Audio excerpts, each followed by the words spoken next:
वेद की एक एक ऋचा में हम अपने आप को पढ़ते आए कि जीवन का उद्देश्य क्या है, कि जीव और आत्मा के द्वैत को अद्वैत करते हुए तन सामग्री को आत्म ज्वालाओं में यज्ञ कर ब्रह्मांड से ज्योति बन प्रकट होना, जीवन को अद्वैत कर सत्य को पाना। बाहर हर कर्म को स्थिति प्रज्ञ होकर अनासक्त भाव से सब हर रिहर्सल को पूरी ईमानदारी से करते हुए अपनी ही अंतरात्मा में आत्मा श्री राम के साथ एक कर जाना। वो ईश्वर जो आज भी आत्मा होकर नारायण गढ़गढ़वासी राम जो मेरे जूठन को रथ में बदल रहा है, जो मेरे शरीर को सड़ने नहीं देता। मैं सो जाता हूं, मेरा आत्मा नहीं सोता है, वो धड़कनों को और सांसों को बनाए रखता है। वो ईश्वर जो आज भी निष्काम भाव से मुझ पर न्यौछावर है, मेरा राम जो मुझे इतना प्यार दे रहा है।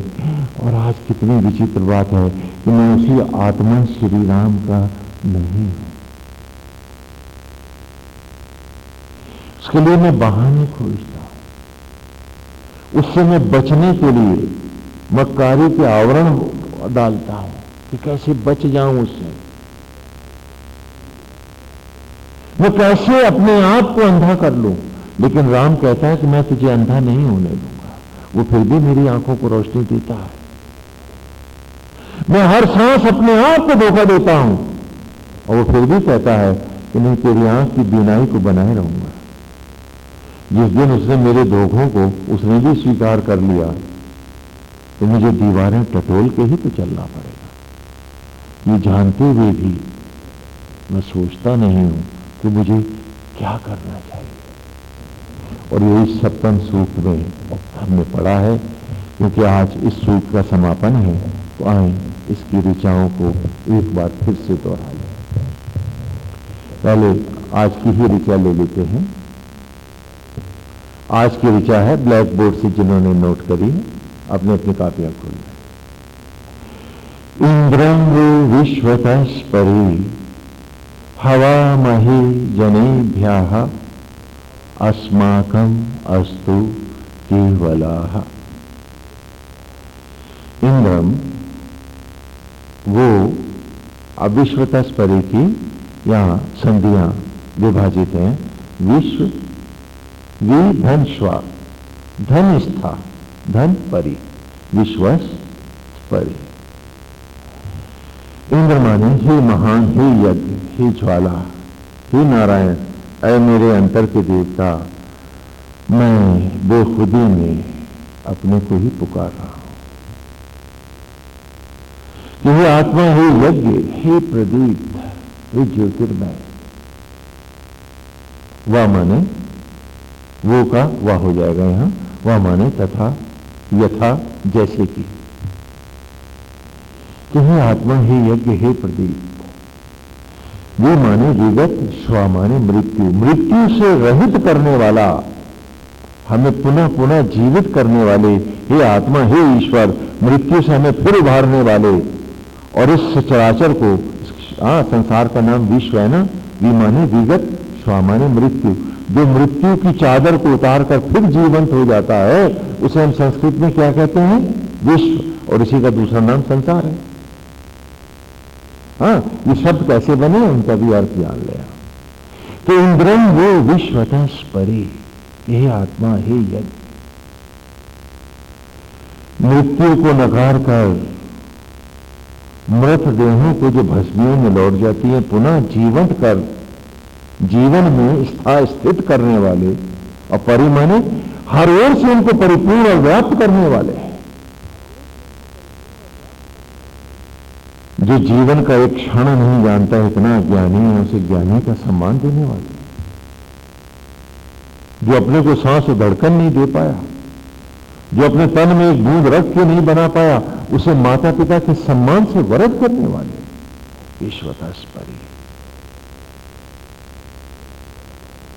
उसे ऐश्वर्य देने वाले, उसे समाज देने वाले, समाज में प्रतिष्ठा देने वाले। जो अपने तन का एक रोम भी ज्ञान नहीं है, जिसको ऐसे ज्ञानी को भी ज्ञानी कहकर सम्मानित करने वाले, और हर ओर से परिपूर्ण करने वाले, उसकी इच्छाओं की पूर्ति करने वाले, हे आत्मा, हे यज्ञ, हे वासुदेव, हे श्री कृष्ण। इंद्रम वो विश्वतः परि, और कैसे परिपूर्ण कर रहे हो? हवाम अहे, हवाम अहे, हाँ संधि है यहां, अहे माने अहो और हवाम माने यज्ञ। आप यज्ञों के द्वारा अहो जनेभ्यः, संपूर्ण सचराचर को जीवंत करने वाले, उन्हें जीवन से परिपूर्ण करने वाले और उन्हें सब कुछ देने वाले, जिसने जो मांगा गोविंद आपने उसको दिया। आपने गीता में भी कहा कि हे अर्जुन, मैं जुआरी का जुआ हूं। जिसने आपसे पाप मांगा गोविंद आपने उसको वो भी दिया, जिसने पुण्य मांगा आपने उसको वो भी दिया।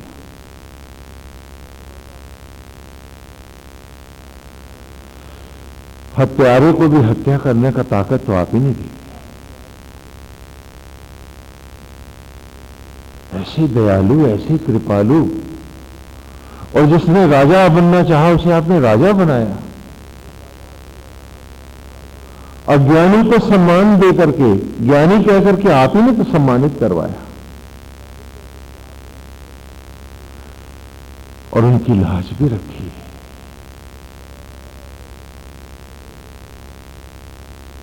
आपने उन्हें निर्वश नहीं होने दिया। आपने द्रौपदी की नहीं, आपने तो सचराचर की लाज रखी। आपने हर एक के झूठ को भी आवरण देकर छिपाया गोविंद। नहीं तो हम सब समाज में कितने लज्जित हुए होंगे। हम सब पूछे अपने आप से, सब पूछे अपने आप से, यदि हमारे वो झूठ आवरण न लिए होते, अरे तो बहुत बहुत क्षण ऐसे थे कि जब हम अपने को ही न झेल पाए होते। आपने द्रौपदी का नहीं, हम सबका, हम सबकी रक्षा करी, हम सबको ढका है नारायण आपने। वरना ये थोथे दंड लिए समाज की प्रतिष्ठा के पीछे हम क्या भाग रहे होते? हम तो कहीं झाड़ियों में अपने से शर्मिंदा छिपे होते। और हम हैं कि फिर भी हम सुधरना नहीं चाहते हैं। हम हैं कि फिर भी हम जागना नहीं चाहते हैं। क्यों? हम हैं कि आपकी राह में नहीं चाहते हैं। केवल नाटक भर करना चाहते हैं। क्यों? क्यों? हम पूछे अपने आप से। अरे ये क्षण जो फिसल रहे हैं, क्या फिर मिल पाएंगे? आधी जिंदगी आधी राख, कुछ दिन और फिर चिता की लकड़ियों पर राख ही राख, और तब उसके सामने हम खड़े होंगे पापों की गठरी बने। एक क्षण भी तो हम ईमानदारी से उसका हो ना पाए, उसके लिए जी ना पाए, और वो जिया हर सांस हमारे लिए, हमारी जूठों को रख के बदलता रहा, हम पर न्यौछावर होकर हमें सब कुछ देता रहा, और हम थे कि हम उसी के ना हुए। क्या जवाब देंगे उसको? कैसे सामना करेंगे उसका? जब वो पूछेगा कि हर क्षण मैंने दिया था, मेरे स्पर्श से हर क्षण जीवन का तुम्हें मिला था, वो कितना पवित्र था, कितना अमृतमय था, और क्या बना के जिया तूने, तो क्या जवाब देंगे हम? यहां तो वो ढक लेगा हमें, लेकिन उसके सामने तो हम नितांत नंगे खड़े होंगे। तब क्या होगा? यही कहा कि हम सबको ढकने वाले, इंद्रम वो विश्वतः परि, हवा महे जनेभ्यः, हम सबको सब कुछ देने वाले दाता, हम पर सब कुछ न्यौछावर करने वाले। हे कृष्ण, तू तो सबको सब कुछ देता है। तो ऋषि यहां कह रहे हैं, बालक आज हम भी तेरे सम्मुख हैं, कुछ मांग रहे हैं। क्या मांग रहे हैं? अस्माकम अस्तु केवला। हमें तो गोविंद बस इतना दे। कैवल्य एक अवस्था है, वैसे तो बौद्ध मार्गियों में ही विशेष है, कैवल्य समाधि बोलते हैं, समाधि की अवस्था। लेकिन यहां केवला का अर्थ है ब्रह्मा द्वैत, आत्मा से अद्वैत करना। यहां कहा है कि अस्माकम अस्तु केवला, हमें नारायण हाथी घोड़े न दे, हमें राज चौबारे न दे, हमें गोविंद देना है। तो ब्रह्मा द्वैत के लिए अस्तु स्वीकार किया, अंगीकार किया, बस ऐसा करते कि हमें अपने में समा ले। हम पूर्ण रूप में गोविंद आज आप में अर्पित होने आए। नारायण अस्माकम अस्तु केवला, क्या आज मात्र इतना कर कि हमें हे सत्य अपने में अद्वैत करा दे, हमारे रूप को ले, हमारे रंग को ले, हमारे व्यक्तित्व को ले और आज सबको अपने में समा ले। प्रेम गली अति साकरी, जहां में दो न समाए। तो आज तू न रहे, हम न रहें, बस तू ही तू हो, तू ही तू हो। हम अपना रूप भी आज तुझ में मिटा जाए। आज की ये ऋचा है और इसका आरंभ 7वें सूक्त का हमने किया। आरंभ से ले लें पूरे सूक्त को, क्योंकि अगले रविवार से 8वां सूक्त आरंभ होगा इसी ऋषि का, मधुचंदा ऋषि, ऋग्वेद प्रथम मंडल प्रथम ऋषि का। इस प्रकार आज का ये सूक्त का पुनरावलोकन कर लें हम। इंद्रमिदगाधिनो बृहत्, इंद्रम अर्केभिर अर्किणाः, इंद्रम वाणी अनुषत्। इंद्रमिदगाधिनो बृहत्, और आज गीत गाएं उस आत्मा महान के, उस गोविंद के, उस घटघटवासी श्री राम के, जो आत्मा होकर विराज रहे हम सब के भीतर। इंद्रम इदगाधिनो, ऐसे गाएंगे, कैसे गाएं कि इंद्रम अर्के भी अर्किणा, कि वो आत्मा जो सूर्य का सूर्य है आज हमें भी अपनी ज्योतियों से सूर्य बना दे। आओ आज इसमें गाएं, अर्थात मनसा वाचा कर्मणा आत्मस्थ होकर जीने का संकल्प लें।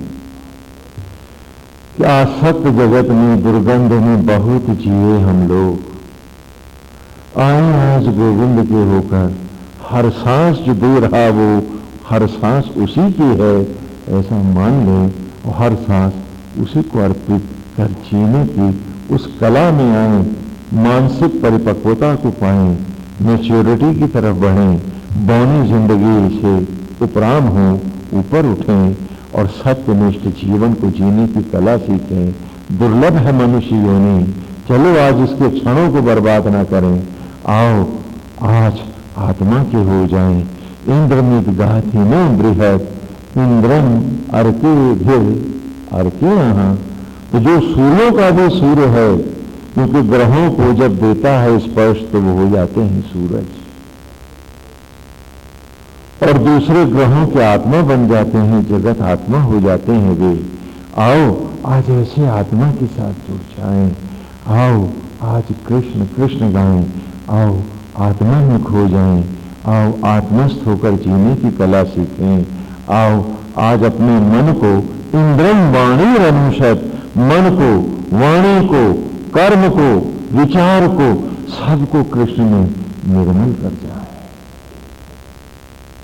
हर सांस हर क्षण हम जीवेंगे गोविंद आपके लिए। आप ही हमारा सर्वस्व हैं, आप ही हमारा सर्वस्व रहेंगे।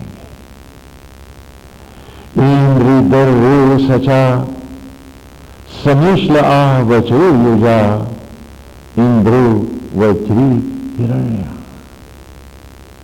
कि हे आत्मा, हे यज्ञ, हे प्रदीप। अब तीसरी धारा में चलेंगे ना, पहले दो धाराएं हो चुकी है ना।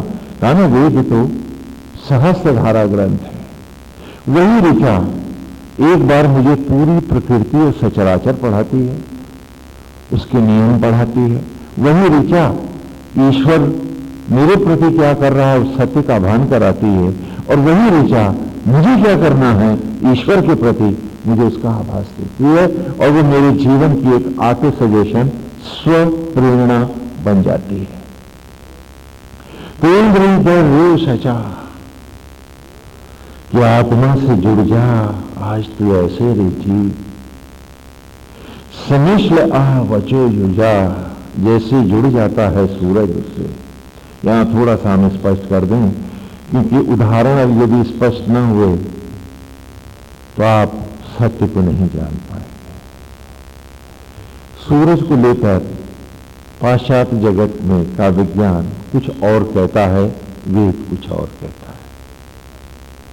वैज्ञानिक का कहना है कि सूर्य आग का जलता हुआ गोला है, उसमें से आग निकलती है, और कुछ करोड़ वर्षों के बाद ये सूरज ठंडा हो जाएगा, मर जाएगा।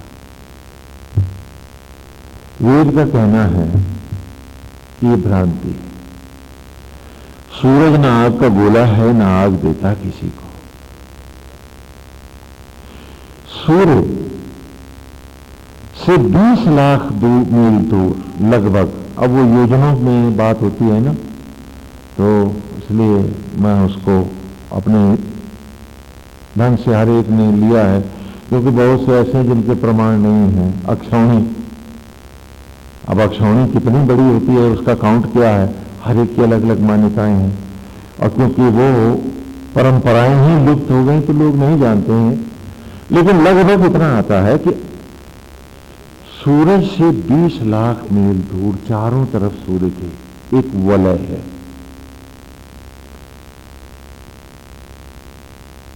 जिसे हम आधुनिक भाषा में कॉस्मिक आर्क कह सकते हैं।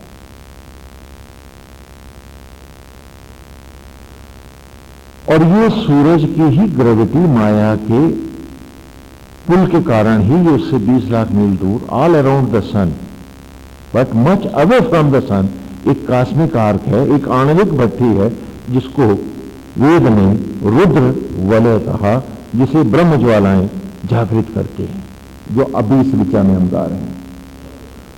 तो वेद की मान्यता है कि सूर्य न किसी से कुछ देता है न लेता है। उसके चारों ओर के क्षीर सागर में, आकाश में, गगन में उल्काएं, गैस के बादल, ये सारे के सारे उसकी ग्रेविटी के कारण जब उसकी तरफ बढ़ते हैं तो इसी आणविक भट्ठी में वो यज्ञ होते हैं, ब्लास्ट होकर के किरणों के रथ बनकर के वापस चले जाते हैं। तो जितना मटेरियल कॉस्मिक आर्क के बाहर से सूर्य की तरफ बढ़ता है, वही कंबस्ट होकर के बाहर को एटम्स की किरणों के समूह बनकर के भागता है, एक ब्लास्ट के धमाके के साथ। और क्योंकि ये रुद्र वलय चारों तरफ सूर्य के है, तो इसलिए सूर्य का मास न बढ़ सकता है और न घट सकता है। वो एक स्टैटिक लेवल पर आ गया है कि जहां वो न घट सकता है और न बढ़ सकता है, क्योंकि इस कॉस्मिक आर्क को भीतर से कोई एटम क्रॉस नहीं कर सकता, और बाहर से आने वाला कोई भी एटम इसके साथ जब भी टकराता है तो उसकी प्रलय होती है, और उसके बाद वो किरणों के रथ के रूप में वापस भाग जाता है। वैज्ञानिक इसकी उस अग्नि की का जो वलय है उसी को सूरज मान रहा है, जबकि वेद का कहना है ध्यावा पृथ्वी, अर्थात सूर्य पृथ्वी जो है इसके भीतर है, उस तक हम नहीं पहुंच सकते, क्योंकि इस वलय को पार किए बिना जाना संभव नहीं है। श्री राम की कथा में भी आपने सुना कि जटायु और संपाति उड़कर गए लेकिन उन्हें लौट के आना पड़ा और संपाति के पंख जल गए थे। ये कथाएं भी इन्हीं वैदिक ऋचाओं को पढ़ाने के लिए लीला ग्रंथों का प्रयोग होता था उस गुरुकुल के समाने। तो ये वलय मैं तो घट को पार नहीं कर सकता। तो ये किरणों के रथ जब बाहर आते हैं तो क्षीर सागर में ग्रेविटी माया न होने के कारण इनकी गति का कोई अवरोध नहीं होता और ये बहुत दूर तक बिना किसी फ्रिक्शन के और बिना गति के ह्रास हुए ये दौड़ते चले जाते हैं।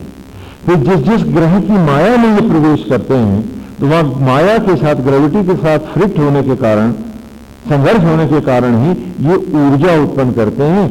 इसीलिए इस आकाश में -275 से 280 डिग्री सेंटीग्रेड टेम्परेचर है। माइनस समझते हैं ना कितना ठंडा है कि पानी भी बर्फ हो जाता है, बर्फ भी पत्थर हो जाए। हाँ, -20-25 में ही हाँ लोग जैसे कोल्ड कंट्रीज में होता है तो बाहर निकलना असंभव है, हवा में पानी फेंक दो तो हवा में ही जम जाता है गर्म पानी। तो 270 से 280-85 डिग्री माइनस टेम्परेचर होता है। लेकिन यही किरणें यदि ये सूरज से गर्मी लेके आ रही होती तो बताओ आकाश का टेम्परेचर क्या होता? धरती से कम होता कि ज्यादा होता? बोलो बोलो, ज्यादा ही होता ना, क्योंकि हीट तो उधर से आ रही थी ना। तो वेद का कहना है सूरज ने किसी को हीट नहीं दी, उसने तो किरणों को रख दिए और ये किरणें जब यहां आकर माया के साथ लड़ी, ग्रेविटीज के साथ फ्रिक्शन हुआ, उस फ्रिक्शन से एनर्जी प्रोड्यूस हुई। इसलिए सूरज से आने वाली किरणें जब मेरे चेहरे के पास आई तो मुझे बहुत गर्म लगी, लेकिन यही किरणें लौट करके जब चांद पर गई तो चांद से टकरा के जब ये लौटी तो इनके पीछे इंपैक्ट ना होने के कारण ये धरती की ग्रेविटी के ऊपर की सतहों को छूकर और यहीं से वापस चली गई। तो मुझे चांद से आने वाली रोशनी तो दिखी, गर्मी नहीं लगी, तो मुझे लगा चांद से शीतल हवा आ रही है। न चांद ने शीतलता दी और न सूरज ने गर्मी। ये खेल माया का है, ग्रेविटीज का है। तो यहां इस ऋचा में, मतलब केवल ऋचा को स्पष्ट करने के लिए थोड़ा सा ले रहा हूं विस्तार। जब भी इसके विज्ञान पर हम आएंगे तो हम पूरे विस्तार से, तो उसमें फिर चार्ट वार्ट भी बना के दिखाने पड़ेंगे, तभी आप लोगों की समझ में आएगा। इसलिए उन विषयों का विस्तार अभी नहीं कर रहे हैं। केंद्र दर्रे सचा, क्या आत्मा तेरे जीव चल आज अपनी आत्मा गोविंद से ऐसे जोड़, समिश्ल आ बचो युजा, जैसे सूरज उस रुद्र वलय से उन ब्रह्म ज्योतियों से जा जुड़ा है। इंद्रो वज्री हिरण्या, और उन ज्वालाओं ने जो घेरा है उसे अमर कर दिया है। क्योंकि मांस बढ़ेगा नहीं, मांस घटेगा नहीं, तो उसकी अवस्था तो सदा एक ही रहेगी। तो आओ आज अपनी ही आत्मा से चल रहे जुड़िया ऐसे कि आत्मा की वलय को धारण कर और तू भी सूरज सा अमर हो जा। क्या विषांत जगत में, मेरे तेरे में, अपने पराये में, इस झूठ में भटक रहा है। निमित्त को सत्य बनाए बैठा है और सत्य लुट गया। आ भीतर आ, उस सत्य को स्वीकार। इंद्रवाजेषु नो सहस प्रदनेषु चा उग्रग्रह भिरुति। कि आत्मा ही यज्ञ है, तो तुम निरंतर मुझमें प्रज्वलित है। क्योंकि तेरा ये यज्ञ जिस दिन, ये यज्ञ की वेदी, यज्ञ की अग्नि इस देह को छोड़ देगी, मैं मर जाऊंगा। लोग मुझे मुर्दा कहेंगे, मट्टी कहेंगे, नाम भी नहीं होगा मेरा।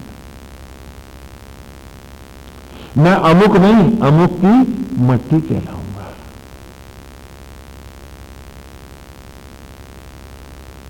तेरे जीव चल, इसी ब्रह्म ज्वालाओं ने तुझे आज इस अवस्था में लाया है। खेत की मिट्टी को, ये ब्रह्म अग्नियां ही तो थी जिन्होंने यज्ञों के द्वारा तुझे भस्मी से अन्न में लौटाया है। कोई माता थाली भर मिट्टी से एक अन्न का दाना नहीं बना पाई है। पेड़ों में ही जब ब्रह्म ज्वालाओं ने यज्ञ किया है तभी मिट्टी, खाद अन्न में लौटी है और तेरा मुर्दा जिस्म एक बार फिर लौट पाया है। और उसी अन्न को जब ब्रह्म अग्नियों ने ही देह में यज्ञ किया है तभी वो अन्न शिशु का रूप पाया है। हमें कोई भी तो एक उंगली नहीं बना सकता, एक सांस, एक धड़कन अपने लिए संभव नहीं, तो बच्चे हमने कब बनाए? उसी ने बनाया है, वही तुम्हें शिशु के रूप में भी लाया है। तो जब उसके बिना तू आया नहीं, उसके बिना तू फिर दोबारा भी आएगा नहीं, तेरा उद्धार संभव नहीं है, तो चल क्यों भूला है उसे, आज उसी के यज्ञ में क्यों ना अपने आप को अर्पित करते हैं। तो इंद्रवादी सुनो आओ कि आज आत्मज्वालाओं में आओ, अपने आप को हम अर्पित करें, उस कृष्ण के साथ, आत्मा के साथ जुड़ जाएं, अद्वैत करें, हम सब अपनी अपनी आत्मा में उस सत्य में खो जाएं।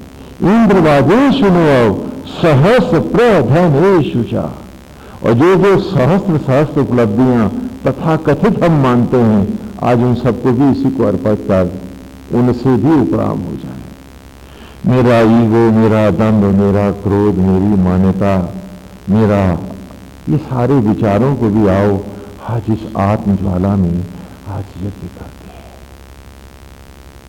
देखो कृष्णा द्वितीय नास्ति। आओ कि अब ईर्ष्या द्वेष को छोड़ें, आओ कि मन के भटकाव छोड़ें, आओ कि उसके भक्त बनकर उसके निमित्त होकर जीना सीखें, आओ कि हर सांस इस पर न्यौछावर करते हैं, आओ कि आज अपनी ही ब्रह्म ज्वालाओं को महाप्रलय बना दें, आओ कि आज अपना सर्वस्व इसी में मिटा दें। क्यों? क्योंकि अगली विचार में कहा इंद्रम वयम महाधन इंद्रम अर्भे हवामहे युजम वृत्रेषु वज्रम। यह आत्मा ही यज्ञ, आप ही हमारे महाधन है, अमृत है। आप हट जाओ तो मेरा धन कहां है? आंगन में पड़ा होऊंगा, घर वाले उठा के ले जाएंगे, जलाएंगे। वो घर नहीं, वो दुकान नहीं, वो मकान नहीं, वो पत्नी नहीं, वो परिवार नहीं, वो बच्चे नहीं, वो पति नहीं, वो पौत्र नहीं, कोई भी तो मेरा नहीं है। आप जब तक आत्मा होकर विराजते हैं तभी तक तो ये सब मेरे हैं, तो आप ही तो मेरा सर्वस्व है। क्योंकि आपके हटते कौन है मेरा? और तो और फूंक आएंगे मुझे दूर बियाबान में, शमशान में, और यदि स्वप्न में भी मैं दिख गया उनको तो घर के सारे लोग डर जाएंगे, ये पिशाच तो नहीं बन गया, वो चुड़ैल तो नहीं बन गई, कहा तो सपने में दिख रही है, दो चार लोग और तो नहीं खींच ले जाएंगे। वो जो मेरे थे वो मेरे कहां हैं? वो तो स्वप्न में भी मुझको देखकर मुझसे नफरत करते हैं, मुझसे दूर भागते हैं। और कितना अंधा था मैं, उन्हीं के लिए गोविंद आपको भुलाए बैठा था। सांस आप दे रहे, धड़कन आप दे रहे, जीवन का हर क्षण मुझे आपसे मिल रहा, बुद्धि विवेक सब कुछ आपकी कृपा से, और आप हटे तो सब मिट गया। तो मेरा महाधन तो आप ही थे। इंद्रम वयम महाधन इंद्रम अर्भे हवामहे, और आप ही यज्ञों के द्वारा मुझे बराबर क्षीणता से पुष्टता की ओर लाते रहे हैं। तो यदि मैं आपका न हुआ तो मुझ जैसा कृतधन फिर किसका हुआ? मुझसे बड़ा पतित और कौन होगा यदि मैं आपका न हुआ? और आसक्त जगत की दुर्गंध में ही भागता फिरा, निमित्त धर्म को ही सत्य धर्म बनाए रहा, तो मुझसे बड़ा अभागा और कौन होगा? तो कहा इंद्रम वयम महाधन इंद्रम अर्भे हवामहे यजन वृत्रेषु वज्रेण। जैसे घटाकाश को, काले घनेरे बादलों से घिरे आकाश को ज्योतियों का, वज्र का, कौंधती बिजलियों का प्रहार कर घटाकाश को महाकाश में निर्मल करते हो, नीला आकाश प्रकट हो जाता है, बादल सब बरस जाते हैं, आसमान धुल जाता है। आज अपने मन के आकाश को, अरे जीव चल, आज तो भी धो डाल आत्मा में, इन कौंधती हुई बिजलियों को जगा और आज आवाज दे अपने आप को कि कुछ भी हो सत्य से विचलित नहीं होऊंगा, आत्मस्थ होकर जीऊंगा। क्योंकि हर जीवन का अंतिम पड़ाव जब मृत्यु है, जब इसने छूटना ही है, तो क्षण भंगुर जगत के लिए मैं सत्य को अब नहीं खोऊंगा। अब कोई क्षण गोविंद आपके बिना नहीं जाएगा। किसी से ईर्ष्या द्वेष नहीं होगी, किसी से कोई इच्छा और चाह नहीं होगी। नारायण आप ही लक्ष्य होगे, आप ही राह होगे, आप में ही मेरी सुधि का विश्राम होगा।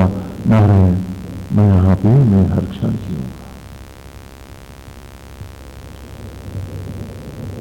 और फिर कहा केंद्रो दीर्घायु चक्षस आसूर्यम रोहत दिवी वीगोभिर्मय। ये विचार भी ले लो।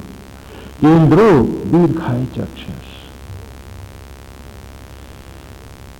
जैसे विवाह निमित्त है, जैसे माता पिता निमित्त है, वेद कह रहा है गुरु भी निमित्त है, गुरु भी निमित्त है।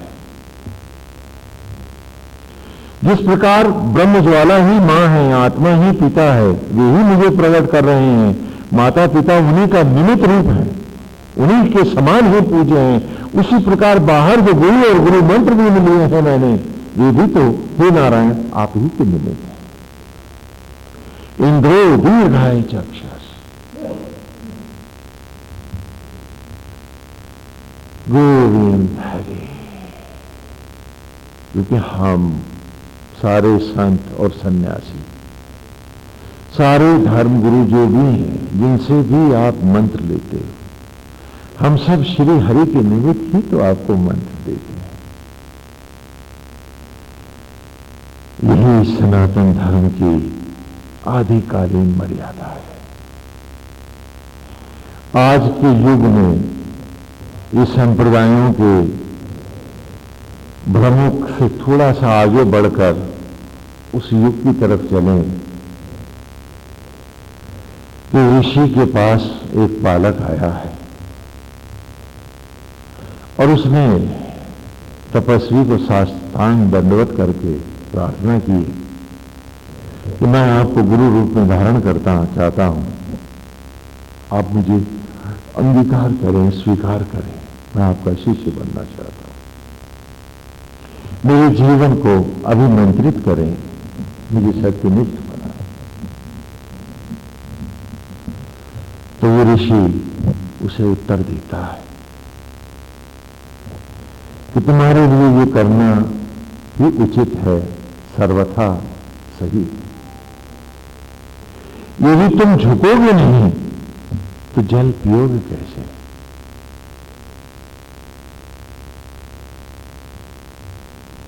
तो विनम्रता के बिना और समर्पण के बिना तू ज्ञान नहीं पा सकता मुझसे। तो तेरे लिए मेरे प्रति शिष्य भाव को धारण करना सर्वथा उचित है, मैं उसे स्वीकार करता हूं। परंतु बालक, नारायण तो आत्मा होकर हम सब में बैठा है, एको ब्रह्म द्वितीय नास्ति। तो तू शिष्य रूप में मुझे गुरु रूप में धारण करता है, तेरी भावना है, परंतु मेरे लिए तो तू मेरा गोविंद है, नारायण है। यदि गुरु और शिष्य दो अलग, शिष्य और ब्रह्म दो अलग देखने लगा तो उसमें मेरा भी तो उद्धार संभव नहीं। तो तेरे लिए उचित है कि तू श्रद्धा से, आस्था से और समर्पण से झुक मेरे सामने, परंतु मेरे लिए भी यही उचित है कि मैं तुझमें भी अपने आराध्य को देखूं और तेरी यथा सेवा करूं। ये गुरु शिष्य परंपरा है आदि सनातन धर्म में। लेकिन कालांतर में समय के साथ जब हम विदेशी धर्मों, जो धर्म नहीं थे बल्कि सत्ता से जुड़ी हुई एक ऐतिहासिक घटनाओं को, उन्हीं के भ्रमों को धर्म के रूप में धारण करते हुए फिरके, ये संप्रदाय कह सकते हैं, जिनका ईश्वर उद्देश्य नहीं था बल्कि ईश्वर का भी ऐसे ही शोषण करना था जैसे वह आम आदमी का कर रहे थे। तो जब उनके प्रभाव में आए तो हमारे यहां भी गुरुवाद, उस्तादवाद, शागिर्दवाद और जमहूरावाद शुरू हो गया। सन्यासी संकल्प नहीं देता, सन्यासी संकल्प नहीं लेता। तो इसीलिए हम आपको वेद तो पढ़ाएंगे लेकिन कर्मकांड नहीं करेंगे, क्योंकि वहां संकल्प लेना देना दोनों पड़ते हैं। हम ज्योतिष पढ़ाएंगे, करेंगे नहीं। केवल उन्हीं अवस्थाओं में जब कोई ज्योतिषी नहीं होगा और किसी भक्त की पीड़ाओं के हरण के लिए हम उसको निमित्त होकर के, निमित्त भाव से उस ज्योतिष को धारण कर सकते हैं, हमें अधिकार है। लेकिन हम ज्योतिषी नहीं हो सकते, सन्यासी रहेंगे। ये मर्यादाएं सनातन धर्म की बनाई गई। लेकिन जब उन धर्मों का प्रभाव आया तो जो कसम खा के कौल भर के चेला बनता था तो वो 10% ऑफ इनकम भी देता था। हाँ, वो गले में पट्टी भी बांधता था, काली डोरी भी बांधता था, गुरु उस्ताद के पैर के अंगूठे से बनती थी, वो कसमें खाता था, कौल भरता था। तो उसमें ये था कि इनकम प्रॉपर थी। तो हमारे यहां भी यही गुरुडम आ गया। धर्म ने ये कभी नहीं दिया। शिष्य की में और गुरु और शिष्य का एक बड़ा मधुर संबंध रहा है। क्यों? क्योंकि वो ऋषि सन्यासी जानता है कि गुरु तो नारायण है, वो उसका निमित्त है। जैसे निमित्त माता है, जैसे निमित्त पिता है, जैसे पत्नी निमित्त है, पति निमित्त है, वरना सबका संसार सबके भीतर है। इसी प्रकार यहां गुरु भी तो निमित्त है। तो आज इस ऋचा में कहा है, विस्तार नहीं कर रहे हैं, संक्षेप में चल रहे हैं, थोड़ा सा दोहरा रहे हैं हम पाठ को, कि इंद्रो दीर्घाय चक्षस, कि हे आत्मा, हे इंद्र, हे महान, तो ही तो हमारा दीक्षा गुरु है। भले मैंने मंत्र इस स्थान से लिया, उस स्थान से पाया, नारायण आप ही से तो पाया। वो निमित्त ही तो गुरु हैं। उन सबके चरणों में प्रणाम है। ये तो गुरु है, पूज्य है। मेरे लिए तो सारा सचराचर पूज्य है। सीए राम में मुझे तो प्राणी मात्र के चरणों में झुकना है। विनम्रता ही मेरा जीवन है और ऐंठ ही मेरी मौत है। जो ऐंठ रहा है दंभ में, वो जीते जी मरा हुआ है। विनम्रता नहीं पास जिसके, जीवन भी नहीं पास उसके। और जो खुद मरा है वो दूसरों को मौत की सड़ान तो दे सकता है, जीवन कहां से देगा? भले वो पत्नी है अथवा पति है, पिता है अथवा पुत्र है, ये मटीरियल। इसीलिए तो आज हर संबंध गढ़ते हैं आपको, क्योंकि मुर्दों के नाते रिश्ते दुर्गंध और पीड़ाओं के ही तो होंगे। जिसमें जीवन की धड़कन, कोलाहल और विनम्रता न होगी, वो सुखद कहां से हो जाएंगे? ये शरीर कब ऐंठता है? जब मर जाता है, मुर्दा ऐंठता है। जिंदा शरीर में देखो कितना लोच है। तो जिसके विचारों में विनम्रता का लोच नहीं है, वो तो जीते जी मरा हुआ है। हमेशा याद रखना चाहिए इस बात को। तो कहा इंद्रो दीर्घाय चक्षस, ये आत्मा तू ही तो मेरा दीक्षा गुरु है। सूर्यम रोहत दिवी, जैसे सूर्य को ज्योतियों का आरोहण कराते हो गोविंद, आज हे आत्मा मेरा भी आरोहण करो और मैं अपने को प्रेरित कर रहा हूं। रे चल, सूरज को सूरज बनाने वाला बैठा है भीतर तेरे, और आज तू बाहर भीख मांग रहा है। जो कि न्यौछावर कर रहा है हर सांस, हर क्षण, हर धड़कन तुझ पर, और अतृप्तियों के लिए तू झूठ बोलता है, मक्कारी करता है, असत्य को सत्य बनाकर तू जीने का प्रयास कर रहा है। क्यों कर रहा है ऐसा? तो कहा चल आज भीतर। और देखो कितनी विचित्र बात है, कैसी विचित्र बात है कि गोविंद कह रहे हैं श्रीमद् भगवद गीता में, हे अर्जुन, मैं सहस्त्रों सूर्यों को तेज देता हूं और आत्मा होकर बैठा हूं भीतर तेरे। और आज आत्मा, ये सूर्य निकल जाए बाहर, एक सहस्त्र सूर्य भी यदि मेरे चारों ओर प्रकाशित हो जाएं, तो भी मेरी मुर्दा आंखों को रोशनी दिखेगी। तो वो सब तो आईना है, सूरज तो यहां है, क्योंकि इसके हटते ही हर शीशा अंधेरा है। कोई सूरज नहीं चमकता है मेरे लिए, और फिर भी मैं हूं कि जुगनुओं के पीछे भागता, और सूरज गंवाए बैठा अंतर कांपने है। ऐसी विचित्र बात है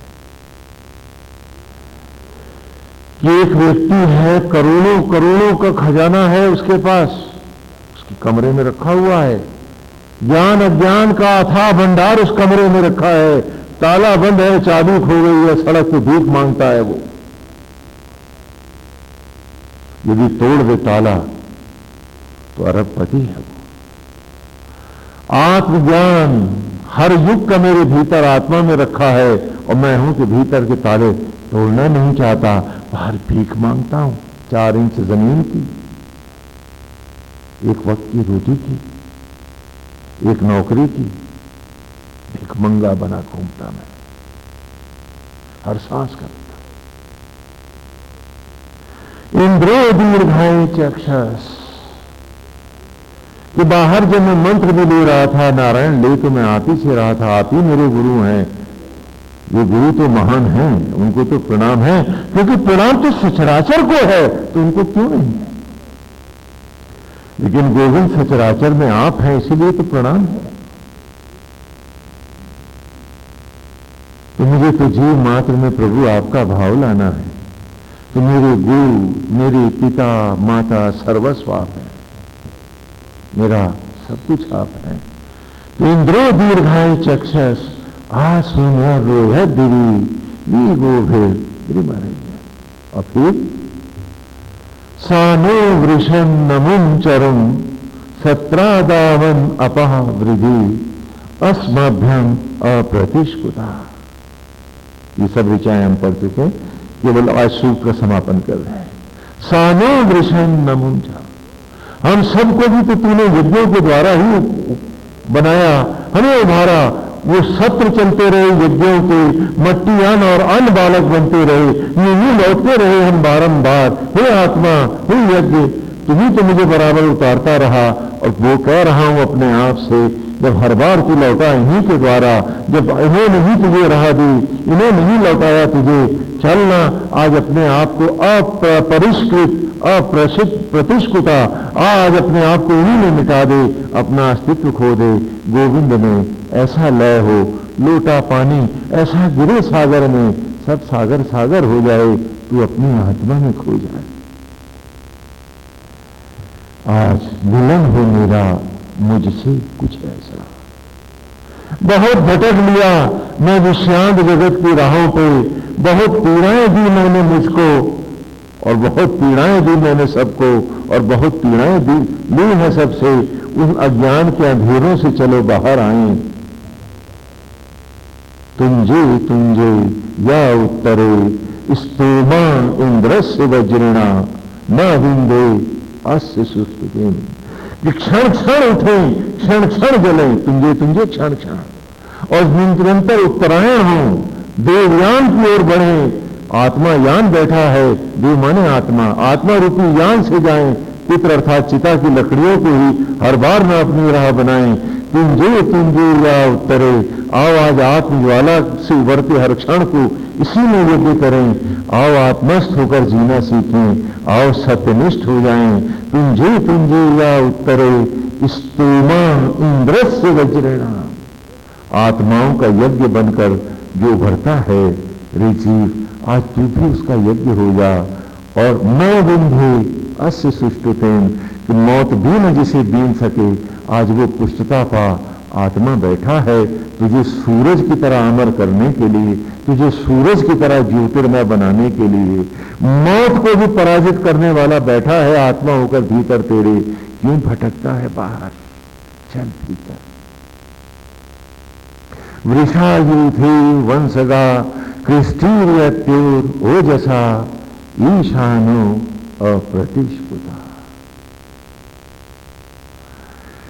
कि जैसे गोपाल चराता था गौओं को, बछड़ों के समूहों को वृंदावन में, वो गोविंद आज भी चरा रहा ग्रहों और नक्षत्रों के समूहों का, तो श्वेत बछड़ों के झुंडों सा गगन में वो बैठा है आत्मा होकर तेरे भीतर। हर विचार को नक्षत्र सा ज्योतिर्मय बना। आत्मस्थ हो, आत्मा में आ, उसके साथ जुड़ के जीना सीख। क्यों? या एकश्चर्षणी नाम वसु नाम विरजति इंद्रा।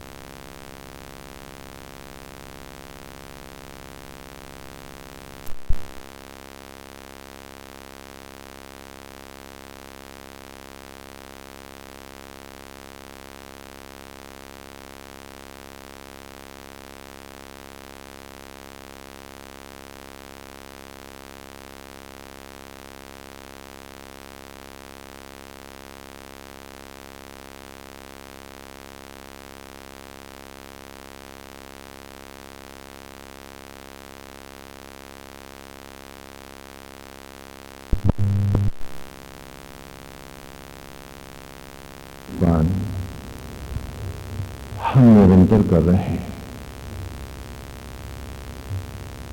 धीरे धीरे धर्म और उसके रहस्य हम पर प्रकट हो रहे हैं और समय के साथ जो धर्म में परिवर्तन आए, जो मान्यताएं कुछ बदलें, उनके रहस्य भी हम पर बराबर स्पष्ट होते जा रहे हैं कि सनातन धर्म का जो मूल स्वरूप है, जिसे हम आदि वैदिक सनातन कहें, उसमें संप्रदाय अथवा भेदभाव का कोई स्थान नहीं। लेकिन समय के अंतरालों के साथ जैसे जैसे भीषण युद्ध हुए, जाति विनाश हुए, अब उसके बाद अज्ञान और अंधकार के जब अंधेरे फैले, तो उसके बाद जो भी आगे धर्म की राह बने, वो मूल जो धर्म था उससे हटते चले गए और उसमें बहुत से सामाजिक, जातिगत और धर्मांधता के भी मुद्दे जुड़ते चले गए और फिर क्षेत्रीयता, प्रादेशिकता, अमान्यताओं ने अपना खेल खेला और वो धर्म जो प्राणी मात्र को जोड़ने वाला था, बांटने वाला बन गया। जैसे आपके घर में रखा हुआ चाकू रसोई में सब्जियां काटता है, हर काम को सुलभ करता है, चाकू नहीं होगा तो सब्जियां कैसे कटेंगी और उसके सारे काम रसोई के कैसे होंगे। लेकिन वही चाकू जब चौराहे पर आया तो हत्या करने लगा।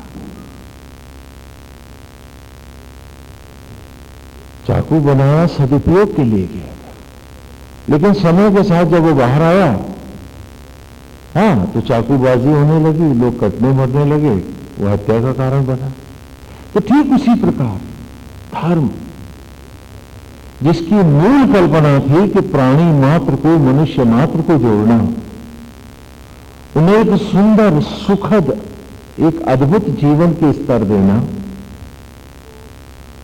उनको सचराचर के प्रति जागृत करना, ईमानदार बनाना और उनके जीवन को अमृतमय बनाना, वही धर्म अंतरालों में संप्रदायों और जातियों को बांटने लगा और हम सब एक दूसरे के खिलाफ होने लगे। जबकि हमें जीव मात्र में एक ब्रह्म का, एक नारायण का भाव लाना था, वो लोग गाते तो रहे एको ब्रह्म द्वितीय नास्ति, सिए राम मैं सब जग जाने, लेकिन बचते रहे जातियों में, संप्रदायों में, बिरादरी में और जाने किसके। तो बहुत बार वक्त की धूल, समय के अंतराल सत्य को भी भ्रमित कर देते हैं। इसीलिए सनातन धर्म ने आदि काल से एक ही ग्रंथ माना, प्रकृति, नेचर। अंति संतम न जहाति अंति संतम न पश्यति, देवस्य पश्यतागम न नमा न जीर्यति। कि सचराचर ही, प्रकृति ही ग्रंथ है जिसे आत्मा होकर परमेश्वर स्वयं घटघटवासी आत्मा ब्रह्म निरंतर लिखता है। यही मूल पाठ है और जितने जीवंत सचराचर है ये सब उसके अक्षर है। यदि किताबें भटकाने लगे, यदि मत मतांतर तुम्हें अंधेरों की ओर ले जाने लगे, तो वेद ने कहा कुदरत से पूछ लेना सच क्या है। और वो किताब जिसे परमेश्वर लिखता है वो तो कुदरत है और तुम सब उसके अक्षर हो। और जो नेचर में नहीं है, जो कुदरत की मान्यता और धारणाओं में नहीं है, यदि कोई लाख बार भी तुमसे कहे कि यही सत्य और ईश्वर की राह है, उसे कभी मत स्वीकारना।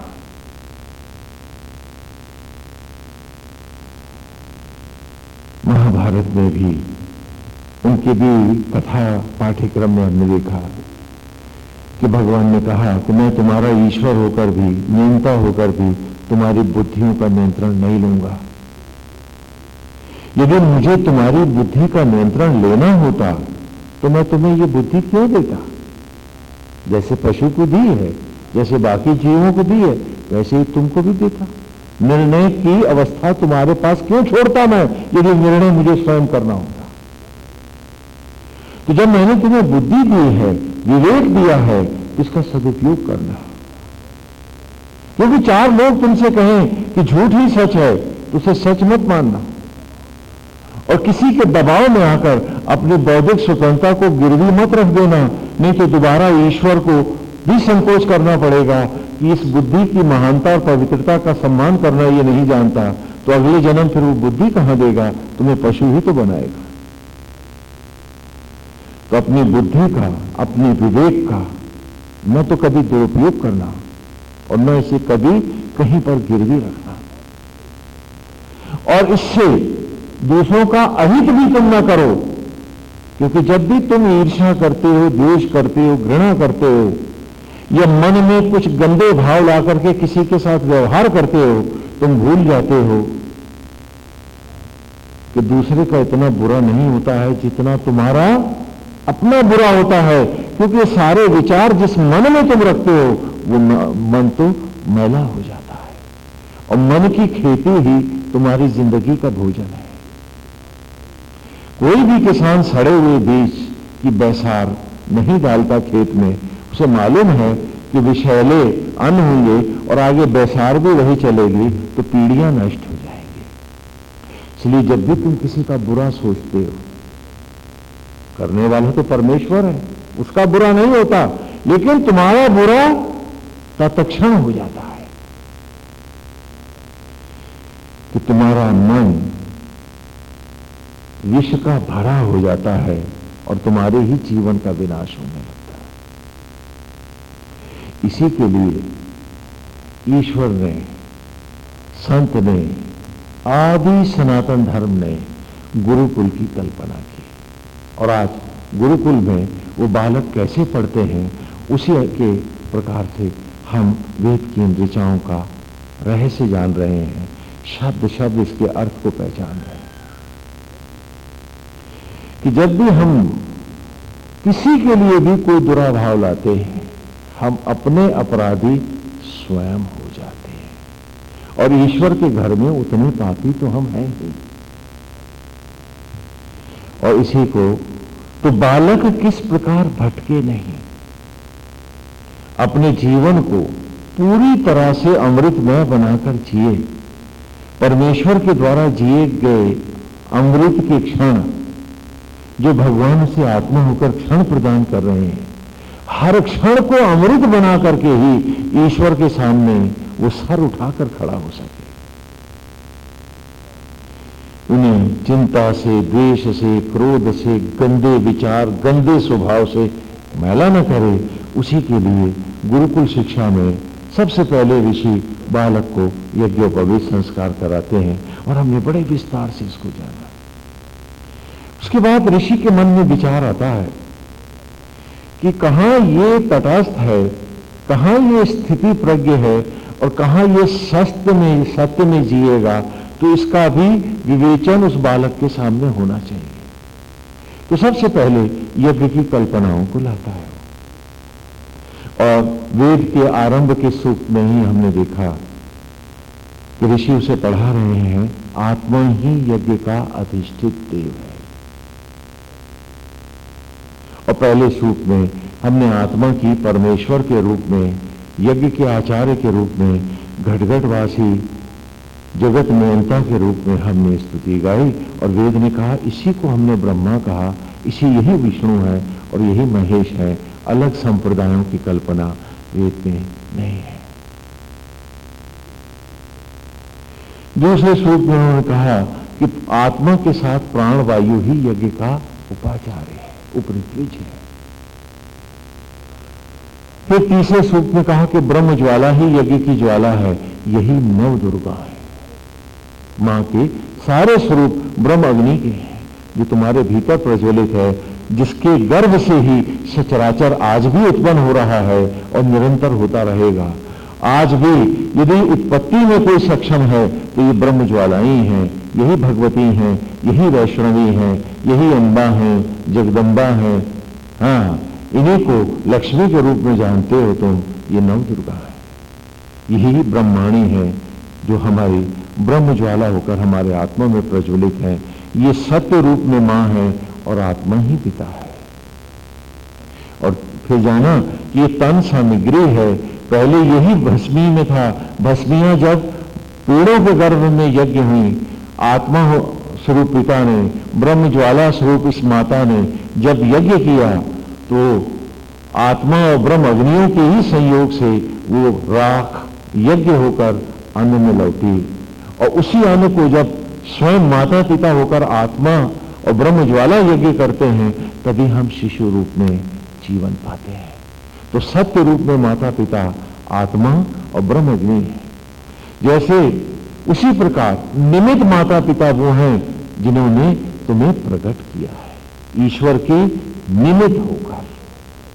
तो एक निमित्त जगत है और एक सत्य जगत है। सत्य जगत को सत्य मानकर जियो और निमित्त जगत को पूरे धर्म पूर्वक, पूरी ईमानदारी से उनके प्रति निमित्त समर्पित होकर जीना तुम्हारा धर्म है। ये निमित्त माता पिता है। सत्य रूप माता पिता आत्मा ही है, क्योंकि कोई भी माता आज भी उंगली बनाना जानती क्या? नहीं जानती, क्योंकि ये निमित्त है। बनाने वाले माता और पिता दोनों तुम्हारे भीतर है। उन्हीं का ये निमित्त अभिनय कर रहे हैं। जैसे मंच पर भगवान राम और जानकी बने स्वरूपों को कोई उनके पूर्व नाम से नहीं बुलाता, वे उन्हीं के नारायण के रूप हैं। इसी भावना से ही सारी जनता उन्हें प्रणाम करती है। उसी प्रकार निमित्त माता पिता को भी साक्षात माता पिता की भांति ही सम्मान देते हुए तुम्हें ये याद रखना है कि सत्य रूप माता पिता ब्रह्म ज्वाला और आत्मा है और उन्हीं के स्वरूप है। जैसे पिता की भांति पिता का चित्र पूजनीय होता है, उसी प्रकार आत्मा पिता और ब्रह्म अग्नि माता के ही प्रतिबिंब होकर, हाँ, व्यवहारिक निमित्त होकर माता पिता भी नारायण के समान ही पूजनीय है। यहां मेरा निमित्त धर्म है और भीतर मेरा सत्य धर्म है, और मुझे दोनों में ही पास होके दिखाना है, फेल नहीं होना। लेकिन जब हम इसको उल्टा कर लेते हैं तो हम दोनों जगह फेल होते हैं।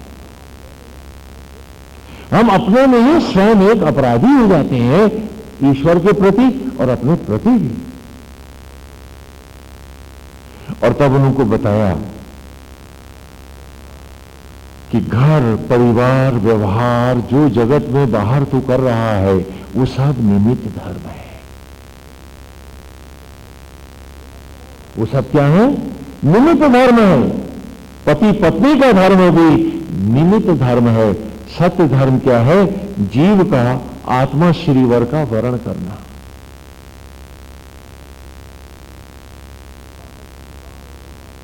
कि बाहर जो विवाह हो रहा है होगा तेरा, आगे जो तू गृहस्थ में भी जाएगा तो याद रखना कि ये निमित्त धर्म है। ये नाटक का पूर्वाभ्यास है, रिहर्सल है। यदि रिहर्सल ही अपवित्र हो गया, रिहर्सल में ही तुम ठीक से डायलॉग नहीं बोल पाए, तो कौन सा डायरेक्टर है जो तुम्हें मंच पे खड़ा होने देगा? तो निमित्त धर्म को भी उतनी ही ईमानदारी से धारण करते हुए मन के संशय हटा दें। वेद ये नहीं कह रहा कि बाहर का जगत छोड़ दें, नहीं। जिसने रिहर्सल ही नहीं किया वो मंच पे एक्ट क्या करेगा? दोनों महत्वपूर्ण है, लेकिन दोनों को उलटने वाला दोनों को महत्वहीन बनाता हुआ अपने जीवन का विनाश कर देता है। इसे सदा याद रखना कि बाहर निमित्त धर्म है और भीतर सत्य धर्म है।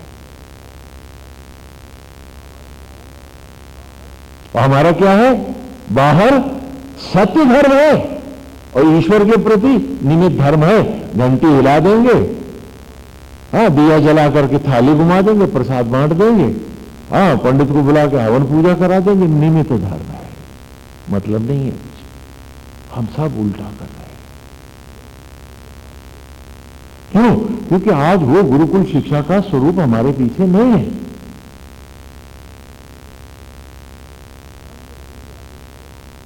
कि हम ये भूल जाते हैं कि कौन सा हमारा सत्य धर्म है और कौन सा हमारा निमित्त धर्म है। और तब वेद ने बताया हमको कि विवाह भी भीतर होता है, जिसे चौथे सूक्त से ही हमने पढ़ना आरंभ कर दिया था। स्वरूप कृत्नु मूतई सूद घामेव गोदेहे जोसी देवी देवी। कि किस प्रकार मेरे अंतर में मंडप सजा है और कितना सुंदर मंडप है ये। कि ऐसा दिव्य मंडप तो कोई नहीं, क्योंकि इस तन मंडप को स्वयं परमेश्वर बना रहा है और स्वयं वर बन करके आत्मा होकर विराज रहा है। इसमें जो इसमें है, जो सचराचर में है, वो सब इसमें समाया है। जो इसमें नहीं वो सचराचर में भी कहीं नहीं। तो संपूर्ण सचराचर मेरे भीतर मंडप बना है। ऐसे स्थान पर मुझ जीव रूप गोपी का आत्मा रूपी गोपाल से मिलन होना है। तो कहा बाहर का विवाह एक रिहर्सल है। उसे इसी भावना से सत्य पूर्वक, धर्म पूर्वक, पूरी ईमानदारी से धारण करते हुए हर क्षण ये नहीं भूलना है कि मेरा प्रियतम मेरा अंतरात्मा है, मुझे उसी के संग जाना है। पितृयान से जाऊं तो भी और देवयान से जाऊं तो वही लेके जाएगा। दोनों अवस्थाओं में मेरे संग जाने वाला मेरा आत्मा ही है। बाहर तो निमित्त धर्म है कि मंच पर अभिनय करते हुए लड़के कोई राम जानकी नहीं है। दोनों भाई भी हो सकते हैं, दोनों पड़ोसी भी हो सकते हैं, हाँ, उनमें न कोई स्त्री है और न पुरुष। तो बाह्य जगत में हमने भी स्त्री और पुरुष का खाली नाटक ही तो है, क्योंकि उत्पत्ति करना न स्त्री जानती है और न पुरुष जानते हो क्या? तो हम सब एक निमित्त धारण ही तो धारण किए हैं। जो कुछ भी उत्पत्ति है वो तो परमेश्वर के हाथ में है। हम खाली दम ही तो लिए जीते हैं कि मेरा घर है, मेरा परिवार है। हम भूल गए कि ये मेरा निमित्त घर है, अन्यथा ये घर किसका है? नारायण का है। ये मेरा निमित्त परिवार है, अन्यथा ये परिवार किसका है? नारायण का। वही तो आत्मा होकर इनकी जूठन को रख में बदल रहा है। मैं लाख कहूं मेरा बेटा है, सांस तो वही दे रहा है। नहीं समझ गया? तो इस प्रकार गुरुकुल की शिक्षा में हम बालक को आरंभ से ही उसके मन के भ्रम हटाते हैं, जिससे वो निमित्त जगत को भी पूरी ईमानदारी से निमित्त भाव से जिए और सत्य जगत को भी पूरी ईमानदारी से सत्य भाव से जिए। लेकिन ये सुंदर परिपाटी, ये व्यवस्था है, समय के अंतरालों के साथ लुप्त होती चली गई और दास्ता के अंतरालों में, गुलामी में इसके रूप विकृत होते गए और हमारे विचार, मान्यताएं सब टूटती गई। और जिसकी संस्कृति चली गई उसका तो जाति विनाश हो गया। मुर्दों से कोई जात नहीं चला करती और जिंदा संस्कार और संस्कृति होती है।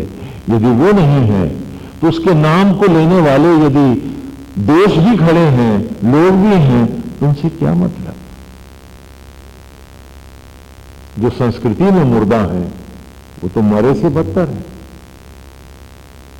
और हाँ, धीरे धीरे वो संस्कृति लुप्त होती गई और हम दूसरों की नकल करते गए। जहां मिशन कि समर्पित होकर, आत्म अर्पित होकर के निष्काम भाव से, अर्पित भाव से जीना है, वहां प्रोफेशनलिज्म बढ़ता चला गया। हमारी मौत होती गई। पैशाचिकता, जिसे हम वेस्टर्न कल्चर कह सकते हैं, वो हमारे सर पे बोलता चला गया और मतलब मनुष्य का रूप बना तो आदमी और पिशाच का भेद भी समाप्त हो गया। आज सिर्फ सेल्फिश मोटिव्स हैं हमारे पास, मिशनरी स्पिरिट नहीं है। और आश्चर्य है कि कुदरत की किताब का हर अक्षर आज भी हमसे कह रहा है कि निष्काम ही सत्य है। वो आत्मा जिसने तुम्हें सांस और धड़कन दी, कोई फीस मांगी? मांगता है क्या? वो जो तुम्हें जीवन का हर क्षण दे रहा है, तुमसे कोई तनख्वाह ले रहा है क्या? वो जिसने तुम्हें संतति से वरद किया, उनका पेट भरा, उनके शरीर की रक्षा करता रहा, उन्हें सौभाग्य से परिपूर्ण करता रहा, उसने कोई तनख्वाह ली थी क्या? तो सिर्फ तनख्वाह के लिए, सिर्फ मतलब के लिए मानवता को लज्जित करके जी रही संस्कृति के लोग कैसे कह सकते हैं कि वही वेद की संस्कृति है और वो जिंदा है आज?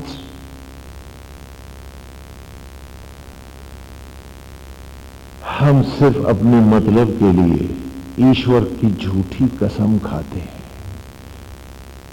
जिसकी चाहो उसकी झूठी कसम खा लेते हैं।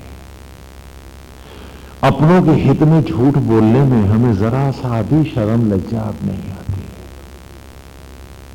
थोथे दंभ की रक्षा के लिए हम सत्य को भी इतना घुमावदार बना देते हैं कि वो मक्कारी से भी गिरा हुआ दिखने लगता है। तो हम जिंदा कहां हैं? हम पूछे अपने आप से। आज इन वेद की ऋचाओं ने हमारे सामने हमारे रूप खड़े किए कि क्या हम थे, क्या हम हो गए और कैसे जिएगी ये संस्कृति? कैसे इंसान अब इंसान हो पाएगा? आज इतना गहरे फिसल गया हूं मैं कि मेरा मनुष्यता के धरातल पर आना ही दुर्लभ हो रहा है, और ईश्वर तो मनुष्यता से ऊपर की अवस्था का नाम है, नीचे का नहीं। हम इतने दूर चले गए, इतने नीचे चले गए अपने आप में। ये वेद की ऋचाएं हमें खोल खोल के दिखा रही हैं, और आश्चर्य है कि इन बच्चों को मैं पढ़ा रहा हूं वेद में, आज बड़े को बूढ़ों को भी नहीं समझ में आती बात वेद की। आदमी से आदमी अपने से भी कितना दूर चला गया, इतनी विचित्र बात है। ये गुरुकुल के बालक पढ़ रहे हैं कि मुझे स्थिति प्रज्ञ होकर अनासक्त भाव से गृहस्थ धर्म को धारण करना है। आपको आश्चर्य होगा कि वेद की संस्कृति के काल में बाल विवाह नहीं होते थे, बिल्कुल नहीं होते थे। पूर्ण परिपक्व विवाह ही होते थे। ये बाल विवाह केवल गुलामी के अंतरालों में आरंभ हुए कि जब एक विदेशी बर्बर्स जाति अपना आधिपत्य जमाने लगी और उनके यहां नारी का कोई सम्मान नहीं था, और जब वो यहां के लोगों की लड़कियों को भी उठा करके अपने हरम सजाने लगे, तो भयाक्रांत इस संस्कृति को एक नई करवट लेनी पड़ी कि जल्दी से विवाह कर दो, कहीं कोई विदेशी उठा न ले जाए और हम मुंह दिखाने काबिल न रहे। और आज आश्चर्य है कि नारा लग रहा है कि धर्म ने बाल विवाह दिए, और आप लोग भी उन झंडों के पीछे जाके खड़े हो जाते हैं। 25 वर्ष का अनिवार्य ब्रह्मचर्य आपके हर ग्रंथ में लिखा हुआ है। कोई ऐसी किताब नहीं, कोई धर्म का ऐसा शास्त्र नहीं जिसमें 25 साल का अनिवार्य ब्रह्मचर्य ना हो। और 25 साल से पहले लड़का गुरुकुल से लौटता ही नहीं था, तो विवाह कैसे हो जाएगा? और जब तक कन्या सियानी और समझदार नहीं होगी, भरी भीड़ में वो पति का चयन कैसे करेगी? और इसी को महाभारत में और भागवत में वेद व्यास परोक्ष रूप में हमें कृष्ण के विवाह में दिखा रहे हैं कि खाली गुड्डा गुड़िया की शादी कोई शादी नहीं होती है। आज जब आप अपने को नहीं जानते, आप दूसरे से क्या जुड़ेंगे? आप निमित्त धर्म भी तो धारण नहीं कर सकते।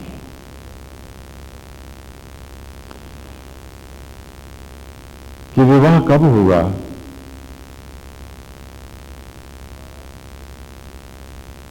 कि महाराज भीष्मक की ही इच्छा से श्री कृष्ण, आपको पूरी लीला कथा सुना चुके हैं रुक्मणी जी के, लेके आए हैं, लेकिन वासुदेव ने कहा है कि विवाह तो तभी होगा जब नंद यशोदा और मेरे बचपन के सारे मेरे सखा गोप गोपियां सब पधारेंगे। उनके लिए द्वारिका से सूचना गई तो उन्होंने कहा कि हम नहीं आएंगे, क्योंकि वासुदेव जब यहां से गए थे तो हमसे कह के गए थे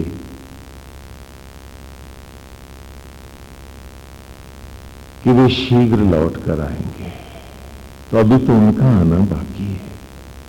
जब तक गोविंद स्वयं नहीं पधारेंगे हम नहीं जाएंगे। ये लीला कथाएं सत्य को परिभाषित करने के लिए, जीवन के सत्य को नाटकों के द्वारा दिखाने की परंपरा के अंग है।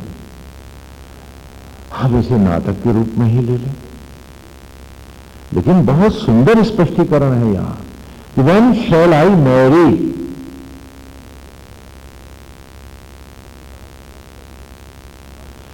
तो कहा कि जब तक वासुदेव नहीं आएंगे, श्री कृष्ण नहीं आएंगे, विवाह नहीं होगा। हम नहीं जाएंगे यहां से द्वारिका, तो भगवान स्वयं पधारे।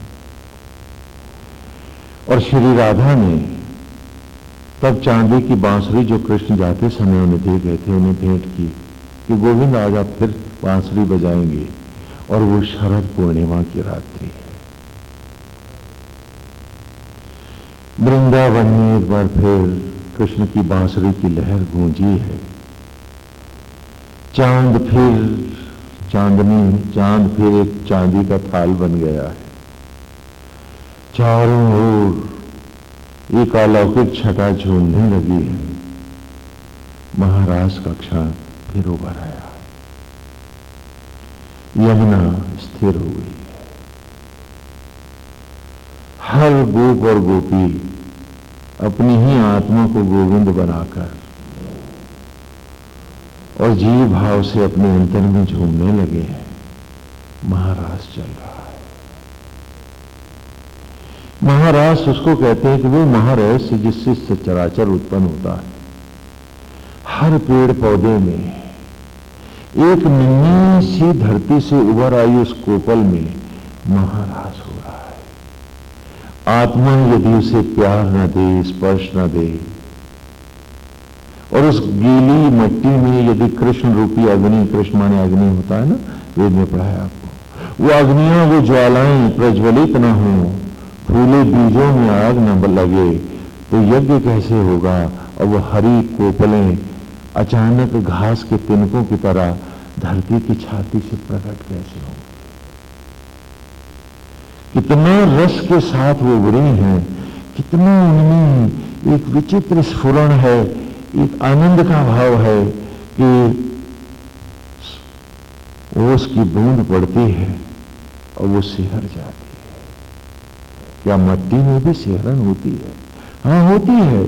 जब गोविंद गोपियों के साथ महारास करता है तो सचराचर में एक आनंद की एक तरंग सी लहर जाती है।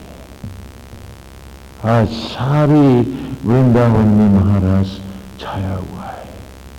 वासुदेव की बांसुरी बज रही है और कहते हैं कि उन वृद्ध गोपियों की देह और गोपों की देह उसी नृत्य में धीरे धीरे गोपी चंदन बन गई है। वे रूप खो गए हैं, उनके रूप मिट गए। उन्हीं की स्मृति में गोपी चंदन आज भी वृंदावन में जब आप जाते हैं तो खरीदते हैं। और राधा में जो अंग प्रत्यंग नाची है वो तो बन के ज्वाला, बन के ज्योति, रात माने ज्योति, वो कृष्ण में लय हो गई। उस महारास की शरद पूर्णिमा की अगली सुबह हुई है। वहां न गोप है न गोपियां। नंद और यशोदा को लेकर श्री कृष्ण लौटते हैं। आप इस कथा का मर्म जाने कि जब मेरी अतृप्तियां, मेरी इच्छाएं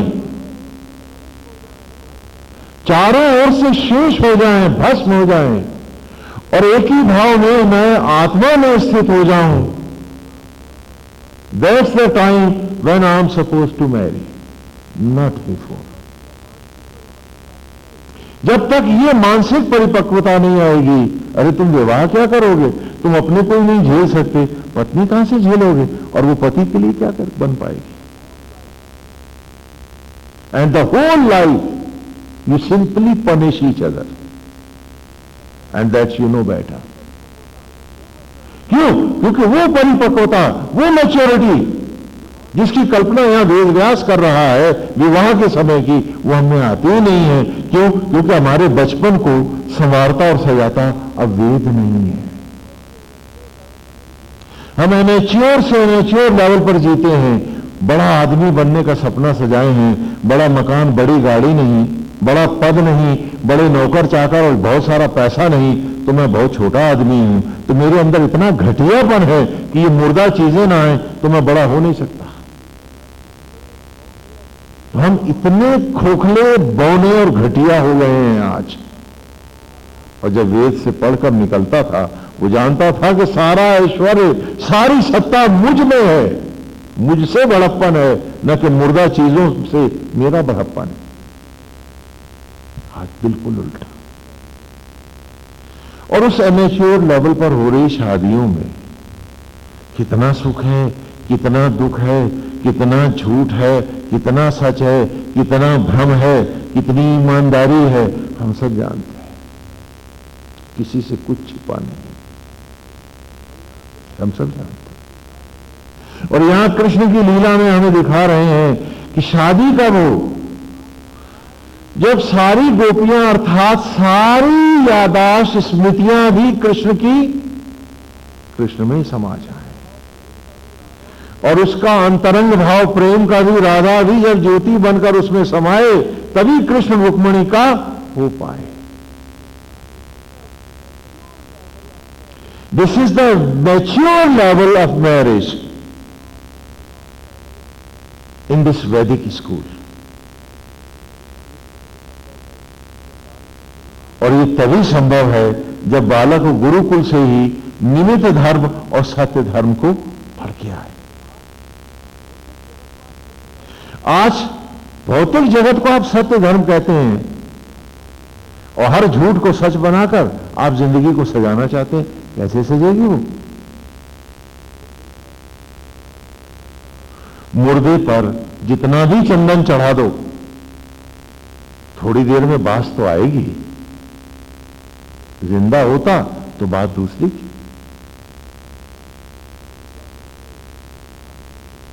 और मुर्दा हो गए विचार जिनके, मर गए मन जिनके, ईर्ष्या और द्वेष का कीच बन गया जिनका अंतर, और मतलब मेरा और मुझे मिल जाए इसके दलदल में जो क्षितिज शब्द का मैंने बताया था ना पिछली ऋचा में, क्षितिज का अर्थ दूसरा भी होता है। क्षितिज, क्षितिजा धरती माता से प्रकट होने के कारण जानकी जी का नाम है, लेकिन क्षितिजा संस्कृत में हम केचुए को भी कहते हैं, जो कीच में पैदा होता है। अमरकोश देखिएगा, मिल जाएगा यार, कि या तो स्वयं मां भगवती के जैसा दिव्य रूप होगा, नहीं तो कीचड़ के केचुए तो हम फिर भी रहेंगे। दोनों अर्थ हैं, ले लेना डिक्शनरी।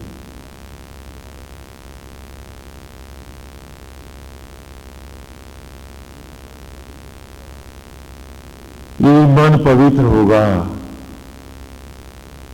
संस्कृति जीवित होगी, हमारे विचार हमारी लक्ष्मी होंगे और आत्मा के साथ हमारा अंतरंग भाव होगा। जीवन का हर क्षण ज्योतिर्मय होगा। और यदि मन में सांसारिकता की कीच होगी तो कीचड़ के केचुए भर ही तो रह जाएंगे हम सब। तो कहा कि विवाह की वो परिपक्व अवस्था है कि जब हर ओर से मेरा मन मेरे में एकाग्र हो जाए, तभी तो अब मैं स्वयं को जब धारण करने के योग्य हूं, तभी तो दूसरे को भी धारण कर सकता हूं।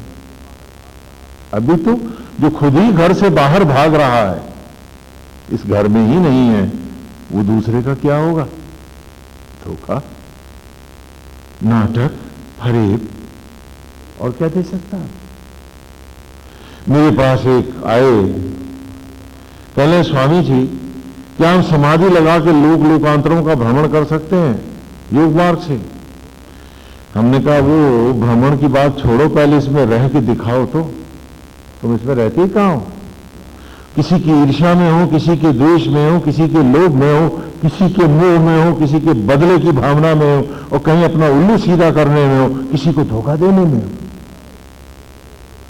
तुम इन सब जगह घूम रहे हो, यही नहीं हो जहां भगवान ने तुम्हें बिठाया। पहले यहां रहना तो सीखो। और कह रहे हैं कि कृष्ण की सारी स्मृतियां जब कृष्ण में लोप हो जाएं, तभी नायक का विवाह नायिका से हो। जब तक इतनी परिपक्वता न आए वासुदेव में, वो रुक्मिणी के योग्य भी कहां होगा? और ये तभी तो संभव होगा जब अपनी आत्मा में स्थित हो चुका होगा। इसीलिए हमने कभी आपको विवाहस्थ नहीं कहा, परिवारस्थ नहीं कहा, सदा क्या कहा? गृहस्थ कहा है। गृहम स्था इति, ये जो घर में टिका हुआ है। गृह माने घर, और जो घर में स्थित है, गृहस्थ शब्द में है ना, गृह धन स्था स्थित, जो घर में टिका है उसे हम क्या कहते हैं? गृहस्थ। तो घर कोई मकान नहीं होता। यदि इस शरीर में तुम नहीं हो तो मकान किस काम का? तो जो इस शरीर में नहीं वो गृहस्थ कहां, क्योंकि घर तो ये शरीर है, और यदि आत्मा निकल जाए शरीर से बाहर तो ये घर कहां, ये तो सड़ा हुआ मुर्दा है। तो जो आत्मस्थ है, जो आत्मा में स्थित है, वही गृहस्थ है।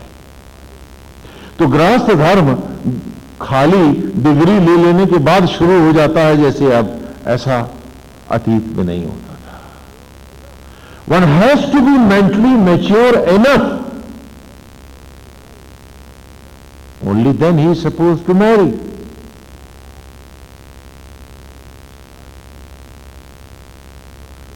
चार डिग्रियां मिल गई, एक नौकरी मिल गई, कहने लगे अब अपने मतलब का तो हो गया, तो शादी कर दो। ये विचार, ये सड़ांध वेद में आपको कहीं नहीं मिलेगी, और दुर्भाग्य से आज यही आपका चलन भर रह गया।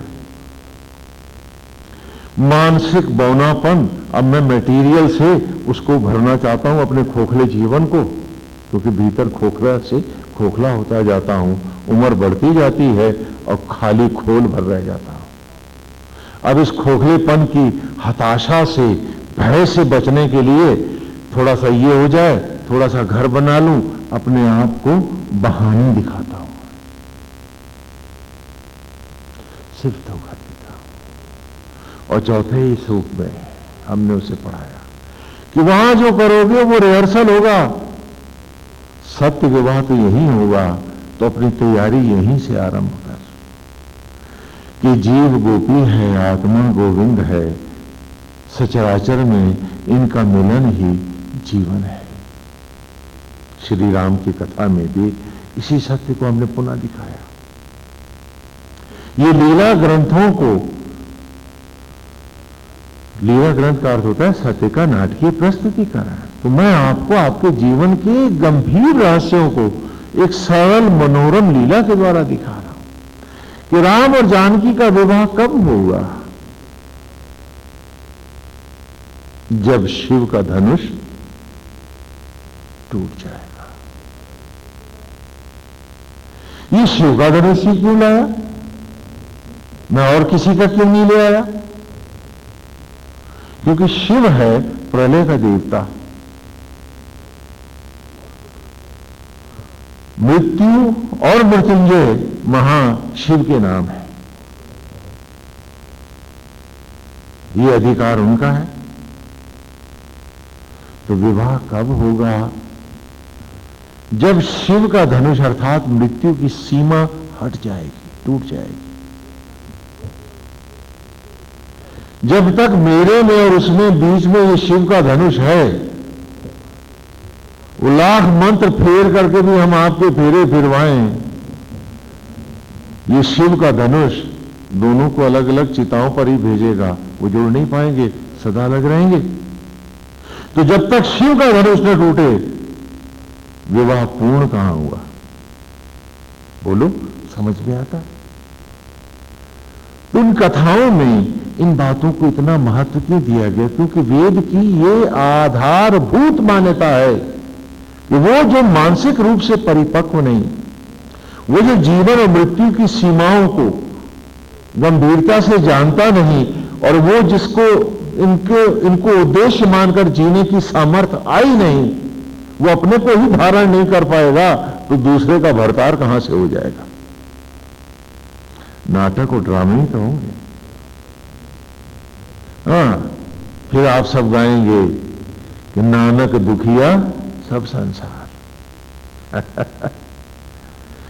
दुख के लिए नहीं, सुख के लिए मनुष्य की योनि बनाई गई थी, वेद कह रहा है। लेकिन तुम तो हर सांस दुख में जिए हो। क्यों? क्योंकि इस गुरुकुल की शिक्षा से तुम वंचित रहे हो, और आने वाली तुम्हारी संततियां भी वंचित रहेंगी। कैसी विडंबना है, आजादी के 50 वर्ष बीत गए हैं और बाकी सब आजाद है, वेद ही गुलाम है, पढ़ाया नहीं जा सकता, मास्टर को हथकड़ियां लग जाएंगी। बड़ी विचित्र बात, ये इस धरती की कानून है, इस देश की। कि अल्पसंख्यक संप्रदायों को अधिकार है अपने धर्म ग्रंथ पढ़ाने का, लेकिन बहुसंख्यकों को पढ़ाने के लिए कतई मनाही है। अगर वो ऐसा करेंगे और उनके खिलाफ अगर थाने में रिपोर्ट हो जाएगी तो प्रिंसिपल से लेकर टीचर तक गायत्री मंत्र में जेल चले जाएंगे। ऐसा हुआ।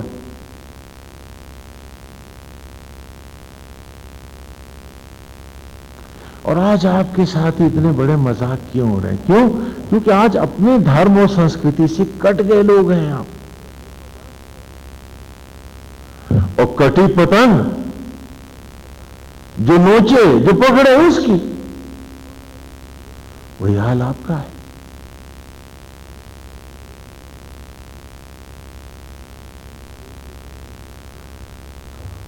और मरे हुए लोगों के लिए कोई खाना बटोरने नहीं जाता है। मूर्त पर भी चढ़ावा इसलिए चढ़ाते हैं लोग क्योंकि मूर्त स्वयं नहीं खाती। वहां तो दिखाना होता है और स्वयं खाना होता है। तो देवी पे बकरा चढ़ा लो, वैसा चढ़ा लो, तो खाना तो खुद है। बहाना इनका कर लो तो हमारी बुराई पर भी धर्म का एक आडंबर आ जाएगा। तो मुर्गा संस्कृति के लिए भी कोई दुखी नहीं होता है। हाँ, उसको बेच करके अगर उनका एक आध कमरा और बन जाए तो बना लेंगे ना। और यही आपके साथ 50 साल से हो रहा है। क्यों? क्योंकि आप अपने ही धर्म से कट गए हो। और आज भी शिक्षा में आप नहीं हो। आपका धर्म नहीं है, आपकी संस्कृति नहीं है। और आश्चर्य है कि जो सारी दुनिया में धर्म पढ़ा रहे हैं, अल्पसंख्यक होने के नाते उन्हें यहां भी पढ़ाने का अधिकार है, और आप सारी दुनिया में कहीं नहीं हो। और यदि ये देश आपका नहीं है तो फिर कौन सा देश आपका है? और अपनी संस्कृति से कटे लोगों का जो दोहन 50 साल में हुआ है, जिस कदर भ्रमाए गए और किस तरह से उन्हीं की संस्कृति के लोगों के आप ही के मंदिर नेशनलाइज हुए और दूसरा कोई मंदिर नहीं। क्योंकि मुर्दा संस्कृति की धरोहर भी तो वैगाबाउंड प्रॉपर्टी होती है, जो चाहे सो लूटे। यही हुआ है। आज इस वेद की इन ऋचाओं में हम आए हैं तो पहली बार हमको हमारा आभास मिला है।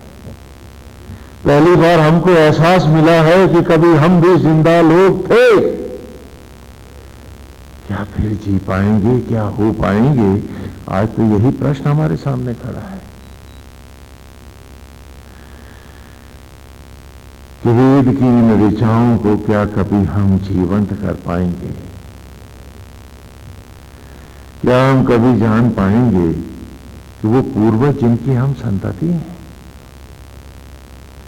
यहां तक कि आप अपने आप को भारत कहना भी नहीं जानते हैं। गुलामी के दिए हुए नाम ही आपको याद हैं, जबकि हमने आपको सदा भरत खंड का भारत कहा है। क्यों? क्योंकि हमारी मान्यता का भरत अर्थात सबका भरण पोषण करने वाला ईश्वर घटघटवासी है, आप सब में वास करता है। हमने तो आप सबको ईश्वर का बेटा कहा है, ईश्वर जिसे बनाए वो लोग कहा है, भारत कहा है। और आज ईश्वर ही हमारा खो गया और हम हैं